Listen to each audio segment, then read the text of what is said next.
Welcome everyone. आज हम करेंगे कैट 2021 का स्लॉट 3 का क्वांट का सेक्शन। ठीक है, पहली बात तो ये है यार, इसमें मैं कुछ बिल्कुल ही एडवांस फार्मूला यूज़ नहीं करेंगे, बिल्कुल नॉर्मल फार्मूलाज यूज़ करेंगे, बिल्कुल ट्रेडिशनल या कन्वेंशनल जो भी अप्रोचेज है वो देखेंगे कैसे होता है, और फिर देखेंगे कौन सा क्वेश्चन डिफिकल्ट था कौन सा ईजी था, वो सब हम एनालाइज करेंगे। ठीक है, तो जैसे पहला क्वेश्चन मैं देख रहा हूँ, इसमें हमें दे रखा है शॉप ओनर, एक सेकेंड रिकॉर्डिंग चेक कर लें, चल रही है ना। हाँ, ए shop owner boat A total of 64 shirts. ठीक है, 2 साइजेस में आती हैं, स्मॉल एंड लार्ज। इसमें पहले आप क्वेश्चन को पोज करो, अगर आपने नहीं देखा पहले क्वेश्चन को आप पोज करो, ठीक है, फिर सोल्व करो और फिर देखो मैं कैसे सोल्व कर रहा हूँ। ठीक है, स्मॉल शर्ट का प्राइस 50 लेस है then large shirt, total 5000 paid किया उसने लार्ज शर्ट्स के लिए एंड 1800 फॉर स्मॉल शर्ट्स के लिए। ठीक है, तो अब देखो ये स्मॉल शर्ट्स है, ये लार्ज शर्ट है, इनके ये प्राइस है एंड ये क्वांटिटी है। अगर मैं स्मॉल की क्वांटिटी x लूंगा तो लार्ज की आ जाएगी 64 माइनस एक्स। इसका प्राइस मैं लूंगा p, तो इसका आ जाएगा p प्लस 50। ठीक है, अब उसने कहा है 5000 for the large shirts. Large shirts ये हैं और स्मॉल शर्ट्स के लिए 1800, तो मतलब p इंटू एक्स क्या है 1800 एंड फिर इनका मल्टीप्लाई करूंगा अगर मैं p plus 50 by 64 minus X is equal to 5000। ठीक है, देन हमें price of large shirt and small shirt together. ठीक है, प्राइस मतलब 2p प्लस 50 फाइंड करना है। ठीक है, अब एक तो तुम जाओ ऑप्शन से भी जा सकते हो, 175 अगर 2p प्लस 50 हो सकता है, 2p प्लस 50 150 हो सकता है, तो इससे में आपको p की 4 वैल्यूज आ जाएंगी, चारों को पुट कर करके देख लो, जो भी सेटिस्फाई करेगा वो आंसर आ जाएगा। ठीक है, नहीं तो आप नॉर्मल कन्वेंशनल अप्रोच से भी जा सकते हो। उससे कैसे जाएंगे देखो, 64p माइनस px 1800 है, plus 60320 minus 50x is equal to 5000, है ना। तो 64p minus 50x is equal to 6800, तो 68 से अगर 32 गए 3600, है ना। अब देखो, जब इतना ये क्वेश्चन सोल्व कर लिया तुमने, इतना ये कर लिया, अगर उसके बाद भी तुम p को x को कर रहे हो यार, तो वो बहुत गलत है। अब इसमें तुम्हें क्या करना है देखो, ऑप्शन बाय ऑप्शन जाना है।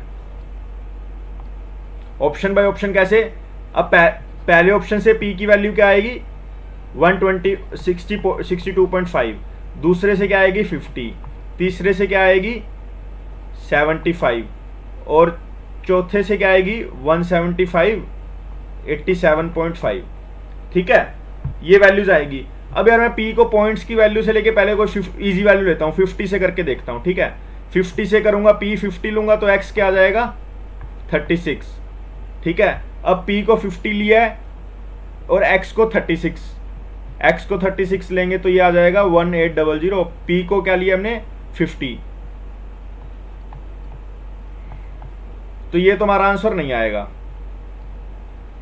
ठीक है, अब कोई और, अब लेते हैं हम 75। देखो टाइम नहीं लगेगा क्योंकि आपके पास कैलकुलेटर भी होता है ना। तो अब अगर p को हम 75 लेंगे, ठीक है, तो x क्या आ जाएगा 1800 बाय 75 24। तो p को 75 लेंगे तो 64 इंटू 75 4800 माइनस, तो ये हमारा आ गया 3600। मतलब यही सेटिस्फाई करेगा, यहां से ये वाला सेटिस्फाई कर रहा है, मतलब थर्ड ऑप्शन, तो हमारा आंसर आएगा 200। ठीक है, अब वो तुम x को 1800 बाय p लेते यहाँ पे क्वाड्रेटिक बनाते, वो भी सही था, लेकिन वो टाइम कंज्यूमिंग थोड़ा सा ज्यादा हो जाता है कई बार, है ना। और क्वांटिटीज जनरली हमेशा आती है इसमें, इंटीजर्स में आती है ऐसे क्वेश्चंस में। तो अभी आपको पता लग रहा होगा इन्होंने इंटीजर वैल्यू क्यों दी है, क्योंकि एग्जाम को इजी बनाना चाहते हैं, हार्ड नहीं बनाना चाहते, है ना, तो इसलिए इजी वैल्यूज आती हैं। ठीक है, one day Rahul started work at 9 AM। ठीक है, Gautam join 2 hours later, they then work together and completed the work at 5 PM on the same day.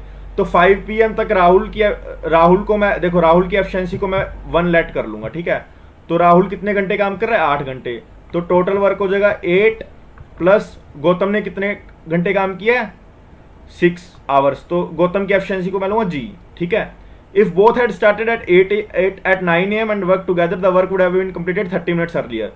तो अब 7.5 आवर्स में वो कंप्लीट कर लेंगे। 7.5 1 प्लस जी, ये टोटल वर्क है और टोटल वर्क ये भी है, तो 7.5 यहाँ पे आ जाएगा 0.5, ठीक है, यहाँ पे आ जाएगा 1.5 जी, तो जी की वैल्यू क्या आ गई 1/3, ठीक है। 1/3 यहाँ पुट करेंगे तो टोटल वर्क आ गया 8 + 6/3 मतलब 10, है ना। Working alone the Rahul would have taken, तो 10/1, तो आंसर आएगा 10, ठीक है। राहुल की एफिशिएंसी का एज्यूम करके क्वेश्चन इजी बन रहा था और तुम्हें एग्जाम में भी ऐसा ही करना है, ठीक है। अब नेक्स्ट क्वेश्चन देखो, थर्ड क्वेश्चन।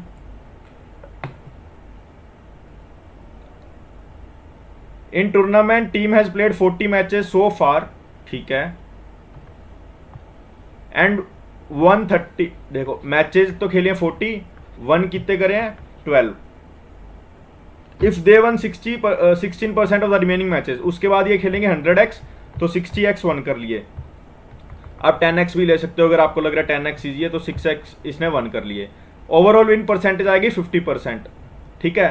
तो टोटल मैचेस तो 10x + 40 हैं, तो इसका हाफ करेंगे, क्या आ जाएगा 5x + 20 = 12 + 6x, ठीक है। तो x आ जाएगा 8। अब वहां पे 150% को 50/100 लिख के फिर ऐसे करके करोगे तो टाइम लगेगा, उसका तुम्हें वहीं टाइम बचाना है, ठीक है। Suppose they win 90% of the remaining matches, ठीक है। अब यहाँ पे पहले ये तो पुट कर ही लो, इसकी जगह इसकी जगह हम क्या लिख सकते हैं 80, x 8 है ना, 80 एंड ये 48, ठीक है। 90% of the remaining matches won कर रहे हैं, तो 48 की जगह 72। Then total number of matches won by the team in the tournament will be total number 84। 72 + 12 = 84।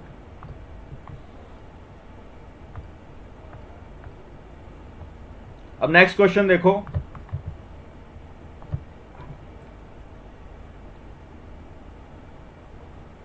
ये जो नेक्स्ट क्वेश्चन है ये थोड़ा ट्रिकी हो सकता है अगर तुमने पहले इसको नहीं किया, ठीक है, लेकिन एग्जाम में करना है। तो देखो इसको कैसे करेंगे, ये मोड है, ये मोड है, ये मोड है, अगर मैं स्क्वायर लगा दूं तो भी कोई फर्क तो नहीं पड़ेगा। पहले इन दोनों पे फोकस करो।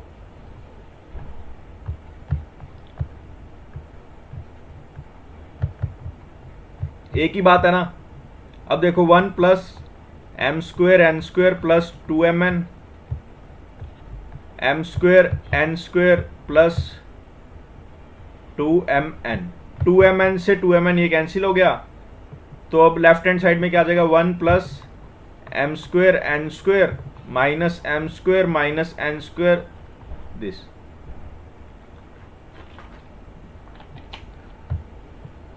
अब हमें क्या करना है, यहां से मैं m² कॉमन लूंगा तो क्या बच जाएगा m² n² - 1, और यहाँ पे -1 लूंगा तो बच जाएगा n² - 1 this. So m² - 1 n then आ जाएगा n² - 1 < 0, ठीक है। अब इसको मैं अगर और ब्रेक करूंगा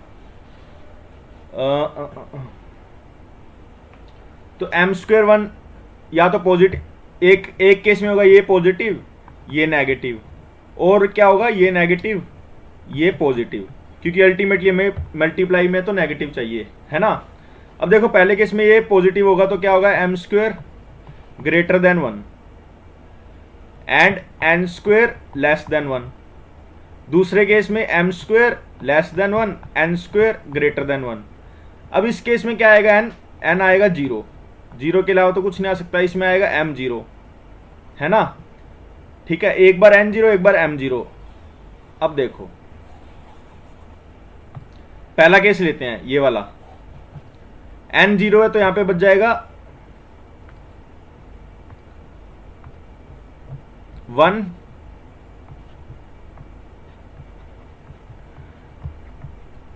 ठीक है, ये बच गया।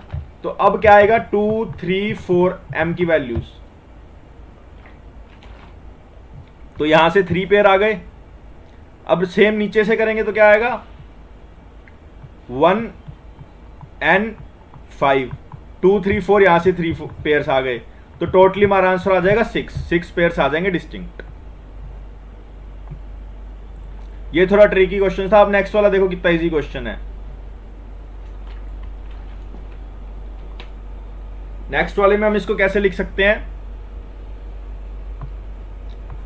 log 15a by log 15a log 32a plus log 32a log 15a log 32a is equal to 4।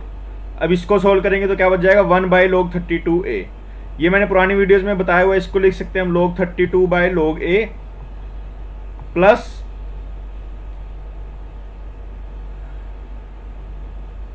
log 15 by log a is equal to 4। इसको हम क्या लिख सकते हैं, इसका मल्टीप्लाई हो जाएगा ना जब अंदर जाएंगे, तो 15 2 जा 30, 330, a इज इक्वल टू 4। तो इसको हम लिख सकते हैं a4 इज इक्वल टू 330। अब अगर मैं 4 लूंगा तो आंसर क्या आएगा, 256, 5 लूंगा तो आएगा 625। मतलब 256 और 625 के बीच होना चाहिए, मतलब 4 and 5 के बीच में होना चाहिए, तो और आंसर वुड बी 3। ठीक है, नाउ सी दिस क्वेश्चन।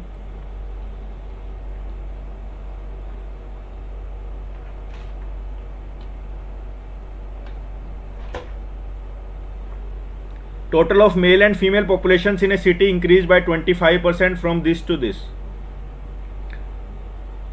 ठीक है, during the same period male population increased by 40% while the female population increased by 20%. ठीक है, तो सिंपल सा ऐसे है, 1970 ईयर दिख रहा है मुझे, 1980 दिख रहा है, 1990 दिख रहा है। यहाँ पे कुछ मेल की पॉपुलेशन, यहाँ फीमेल, यहाँ टोटल। यहाँ पे 100x मान लेता हूँ, यहाँ पे 100y मान लेता हूँ, टोटल आ जाएगा 100x प्लस 100y।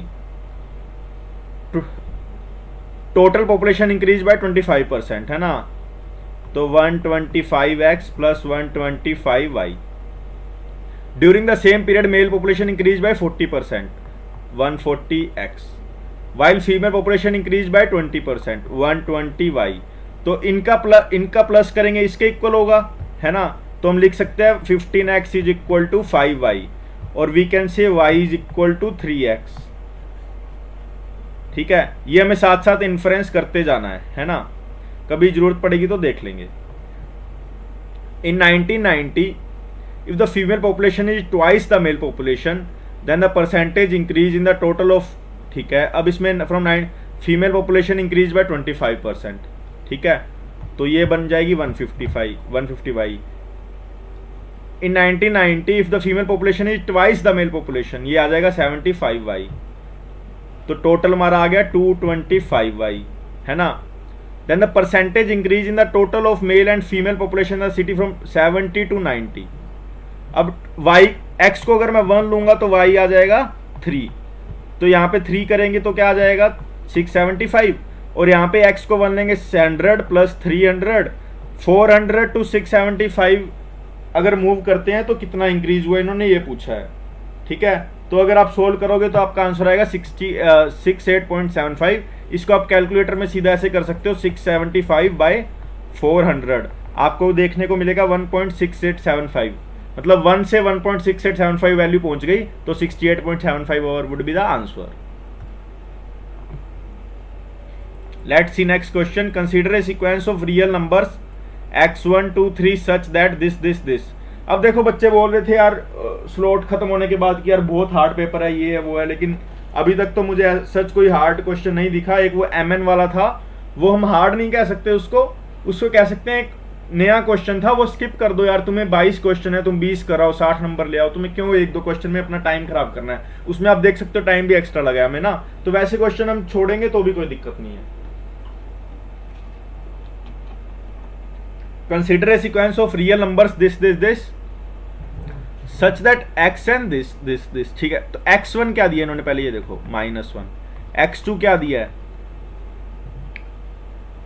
पिछला नंबर उसका ये भी ऐड करना है और उसमें -1 कर देना, ये ऐड करेंगे 0 फिर -1 कर दो, इसको आपस में दोनों को ऐड करेंगे 2 -1 1 -1 और ऐड कर दो 0, 3 -1 2,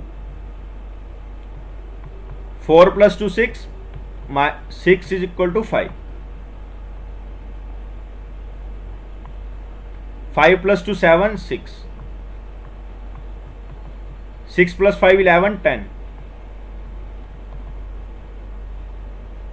नहीं 5 + 5 4 + 2 6 -5, 5 + 5 10 -1 9, 9 आएगा 9। अरे यार पूरा इरेज हो गया, एक सेकेंड गाइस।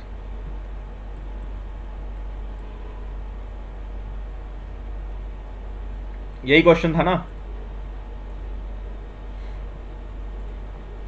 5 + 5 10 -1 9, 9 + 6 15 -1 14, 14 + 6 कर देंगे सीधा 20। तो हम देख सकते हैं 2 3 4 5, ये एक एपी बन रही है, इंक्रीजिंग एपी बन रही है ना। तो अगर मैं इसको यहां से स्टार्ट करूं, इसको मैं फर्स्ट टर्म ले लूं, हमें पूछा है 100 टर्म बताओ, तो जो हमारी फोर्थ टर्म है वो फर्स्ट टर्म के बराबर है ना। Fourth term is equal to first term, तो 100 टर्म की जगह हमें फाइंड करना है 97th टर्म। अगर हम यहां से स्टार्ट करें, यहां से इसको फर्स्ट टर्म लेके करें स्टार्ट, ठीक है। अब ये इंक्रीजिंग एपी है, ठीक है, तो इसका जनरल टर्म होता है an² + bn + c। अब 1 से इंक्रीज हो रही तो ½ n², ये मुझे मतलब आप कह सकते हो याद है या सॉर्ट ऑफ समथिंग, ठीक है। अब इसमें क्या होगा 3 1 3 2, ठीक है,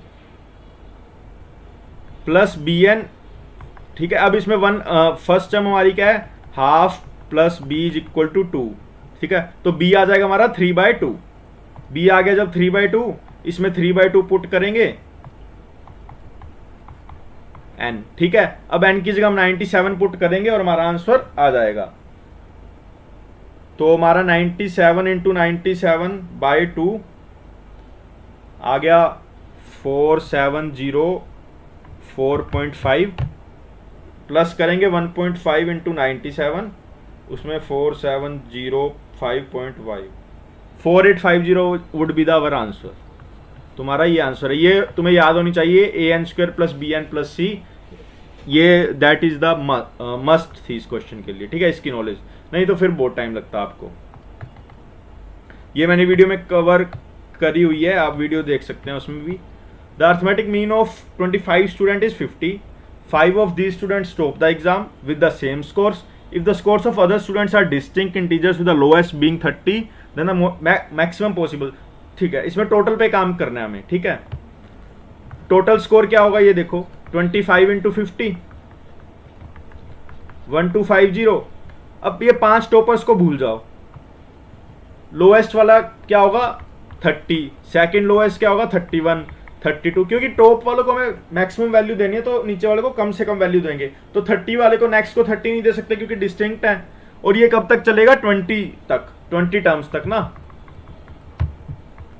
क्योंकि बाकी 5 तो टॉप स्टूडेंट्स ही हो गए। अब इसका सम करेंगे अगर हम 1250 प्लस जो 5 का वो कुछ है, ठीक है, इसको x मान लेते हैं, is equal to 20/2 10, 2a 60 plus n - 1 × d तो 1 है तो छोड़ दो 19, ठीक है। तो 1250 में से अगर हम ये माइनस करेंगे 790 तो हमारा बच जाएगा 460, ठीक है। 460 हमारा बच गया, ये 5 स्टूडेंट्स में डिवाइड करना है वो भी इक्वली, तो इसको 5 से डिवाइड करेंगे, maximum possible score of topper is 92 आ जाएगा, 460/5 92, ठीक है। अब यार ये क्वेश्चन मैं ये नहीं बताऊंगा क्योंकि ये क्वेश्चन आपने हर मॉक में M CAT, sim CAT, dash CAT, CL हर जगह ये फिक्स वाला देखा हो, क्योंकि ये 3-4 बार कैट में आ चुका है, ठीक है। तो ये क्वेश्चन करने का तो कोई सेंस नहीं है। अभी हमारे हो गए 9 क्वेश्चंस और नेक्स्ट देखते हैं। Cost of fencing A rectangular plot is 200 पर फीट अलोंग वन साइड। ठीक है, एक साइड में अगर वो फेंस करेगा तो 200 रुपए फुट के हिसाब से लेगा। एंड 100 पर feet along the other 3 sides. एक साइड में तो 200 लेगा, कोई भी साइड में ले लेगा, और बाकी 3 बची साइड में 100 रुपए फुट के हिसाब से लेगा। हमें एरिया दे रखा है 60,000, मतलब length into breadth is equal to 60,000।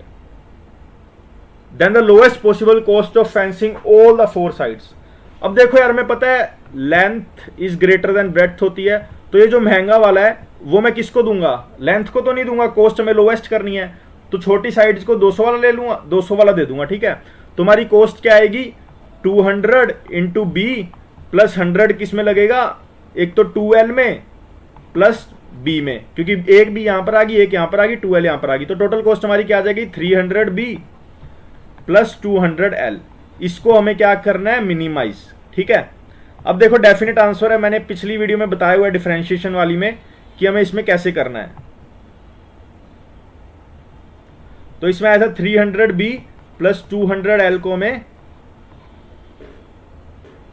Maximum करना है ना, सॉरी मिनिमम करना है। तो हम L की जगह क्या रख देंगे या B की जगह क्या रख देंगे? चलो B की जगह हमने रख दिया 60,000 बाई L। ठीक है, तो B की जगह 60,000 बाई L रख दूंगा, तो 60,000 into 300 by L plus 200 L। अब इसका डिफरेंशिएशन करेंगे तो क्या आ जाएगा? 200, और इसका करेंगे तो माइनस में आएगा, तो इसको इक्वल टू 0 में रखेंगे तो ये प्लस में, इधर जाके प्लस में हो जाएगा, तो इसका आ जाएगा L स्क्वेयर, और वो ऊपर कांस्टेंट की कांस्टेंट ही पड़ी रहती है। ठीक है, ये भी तुम्हें बताया था मैंने। यहाँ से 2 0 कैंसिल, यहाँ से 2 0 कैंसिल। ठीक है, यहाँ से 2 कट गया तो ये बच गया 30,000। तो L आ गया 300। जब L 300 आ गया तो B कितना आ गया? 200। वही L ग्रेटर देन B भी आ गया है ना। अब L 300 हम यहाँ पे पुट करेंगे और B 200 करेंगे। B 200 करेंगे तो आ जाएगा 60,000। L को 300 पुट करेंगे तो 60,000, 120,000, तो 120,000 हमारी आंसर आ जाएगा। अब नेक्स्ट क्वेश्चन देखो, a park is shaped like a rhombus and area उसका है 96। एक पार्क है, ऐसा पार्क हो सकता है ना? बिल्कुल हो सकता है। एरिया है 96। 40 metre of fencing is needed to enclose the park. हर साइड इक्वल होती है, मतलब ये भी 10 हो जाएगी, ये भी 10, ये भी 10 एंड ये भी 10। इफ नहीं, एक सेकेंड, पूरी लाइन नहीं पड़ी ना। If 40 metre of fencing is needed to enclose the park, the cost of laying electrical wire along its, अच्छा ये तो 10 नहीं होगी, ये भी 10, ये भी 10 एंड ये भी 10। बेसिकली ये पूछ रहा है 125 D1 प्लस D2। ये मुझे कैसे पता लगा? उसने बोला है, कहाँ गया? हाँ, 125 D1 प्लस D2, क्योंकि उसने बोला है लेइंग इलेक्ट्रिक, वो यहां पे देखो एक इलेक्ट्रिक वायर यहां पे आएगी एंड एक यहां पे आएगी, तो एक की लेंथ अगर D1 है, एक की D2 हो जाएगी। ठीक है ना, तो हमारे 125 D1 प्लस D2 पूछा है। अब कैसे निकालेंगे? देखो, एरिया होता है half D1 D2 is equal to 96, तो D1 D2 आ जाएगा 192 आ जाएगा D1 D2। ठीक है, और ये क्या होता है? ये 90 डिग्री होता है एंड इसकी लेंथ क्या आएगी? ये बाइसेक्ट भी करता है D1/2 एंड इसकी लेंथ आएगी D2/2। तो हम क्या लिख सकते हैं पाइथागोरस से? D1 square by 4 plus D2 square by 4 is equal to 100, और we can say D1 square plus D2 square is equal to 400। अब देखो यहां से उसके आगे तुम्हें क्या करना है? उसके आगे भी बहुत वेज हैं। एक तो वे यार तुम वैल्यू इसमें कुछ एज्यूम करके देख लो, ठीक है, तो उससे भी एक हो जाता है क्वेश्चन। तो ठीक है, अब अगर तुम्हें वो चीज नहीं सही लग रही है, तुम्हें लग रहा है वो डिफिकल्ट है, तो फिर यार तुम वही कर सकते हो, पूरा अपना स्टार्टिंग से करो। जैसे एक बार हल्का सा देखते हैं कि ये दोनों वैल्यू बहुत ज्यादा छोटी बड़ी तो नहीं आएंगी ना। तो एक बार जैसे मैंने देखा है 3 से भी डिविजिबल है, 8 से भी डिविजिबल है, तो D1 को एक बार 24 रख के देखता हूँ। मुझे नहीं पता आंसर क्या होगा, तो D2 क्या आ जाएगा 8। तो देखो ये तो 576 बन गया, लेकिन स्क्वायर हमें 400 के अंदर अंदर चाहिए, मतलब ये फिट नहीं बैठेगी ना, ये छोड़ दो। एक बार 12 भी लेके देख लें, एक को 12 ले लेंगे, दूसरी क्या आ जाएगी 16, तो 144 256, मुझे लग रहा है ये हो गया एक की 12 आएगी, एक की 16, तो 125 इंटू 28, तो 125 into 28 would be our final answer. ठीक है, अब बच्चे बोलेंगे यार नहीं हमें तो क्वेश्चन को हार्ड बनाना है, हमें इजी से प्यार ही नहीं है, हमें तो हार्ड का देखना है। तो भाई हार्ड तो फिर यही है, D1 की वैल्यू यहाँ से 192 बाई D2 रख के यहाँ पे 192 into 192 by D2 square plus D2 square is equal to 400, वो क्वाड्रेटिक इक्वेशन आएगी। 5 मिनट आपके खराब हो जाएंगे एंड फिर आपको बहुत अच्छा लगेगा, क्योंकि यार डेफिनेट आंसर है, थीटा का क्वेश्चन है, इसमें क्या देखना है, तुम्हें क्यों उलझना है। और मोस्ट प्रोबेबली मैं आपको कितनी बार बता चुका हूँ यार, इसमें आंसर जो होता है वो हमेशा इंटीजर ही होता है। ठीक है, तो इतना नहीं उलझना और यहाँ पे ही आप टाइम सेव करोगे। ठीक है,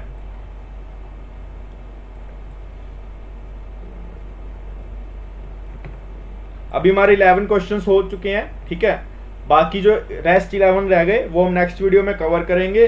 ठीक है, तब तक के लिए आपको सभी को best of luck for your preparation. ठीक है, और वीडियो अच्छी लगी हो तो कमेंट सब्सक्राइब कर देना, और नेक्स्ट पार्ट तभी आएगा जब अगर आप मुझे पता लगेगा कि यार आपको वीडियोस अच्छी लग रही हैं, तो ही मैं नेक्स्ट पार्ट निकालूंगा। अगर मेरी अप्रोच नहीं अच्छी लग रही तो आई डोंट थिंक कि यार आपको वीडियोस देने का फ़ायदा है, क्योंकि अगर अच्छी नहीं लग रही तो उसमें फ़ायदा ही क्या है। ठीक है, बेस्ट ऑफ लक, और अगर कोई स्पेशल टॉपिक की रिवीजन चाहिए हो तो आप प्लीज़ कमेंट में बता सकते हैं। ठीक है, and best of luck and good day.